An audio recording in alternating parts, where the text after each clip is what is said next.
Okay, so tell me about how you came to know Christie Hefner. Well, I first got to know Christie Hefner actually through my work at the American Bar Association. I met Christie in 1980 at a feminist event that was at the Playboy Club. I was speaking about corporate social responsibility, and right after my speech, one of the first people who came up to me was Christie Hefner. And she said, wow, this is such a great topic. How do we not know each other? So Christie is a member of the Chicago Network. We're a nearly 40-year-old organization. We were founded in 1979. And Christie was in the very first class of members. I think I met her when I was an editor at the Chicago Reporter, and Christie was one of the first people to recognize and understand the importance of that kind of journalism long before it became sexy. My family was in the mail order office supply business, and her family had something to do with printing magazines. I don't recall exactly what they did. Christie has always been an advisor and helper and has made introductions. She's just very much a connector.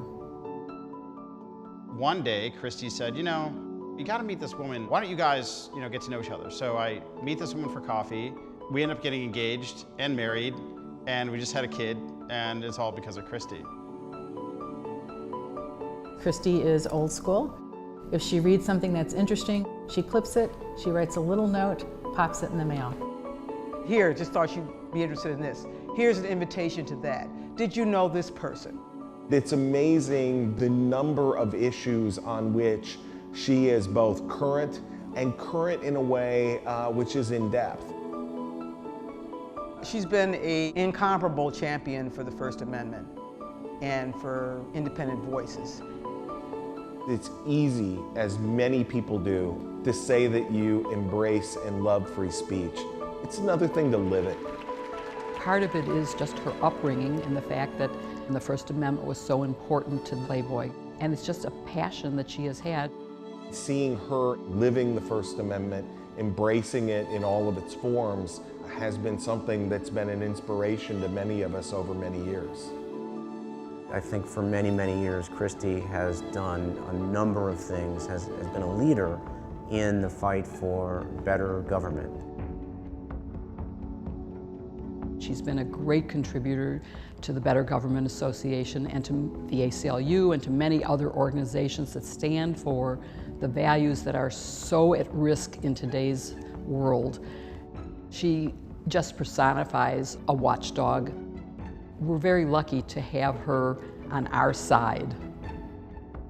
I think the role of a watchdog in a democracy is really critical because that's partly what the press needs to do. That's how they know what their elected officials are doing or not doing, because it's not possible for any of us to be out there and know that on our own. And if we lose that intermediary, then the ability to abuse power or for decisions to be made in the dark is very great.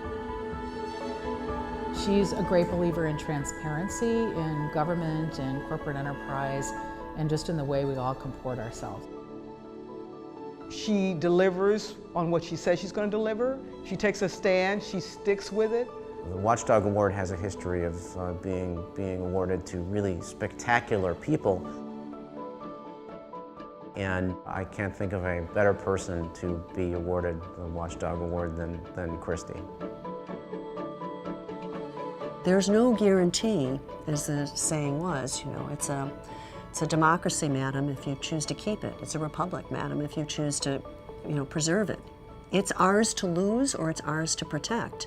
And those institutions like watchdog institutions are critical allies in the ability to protect the democracy.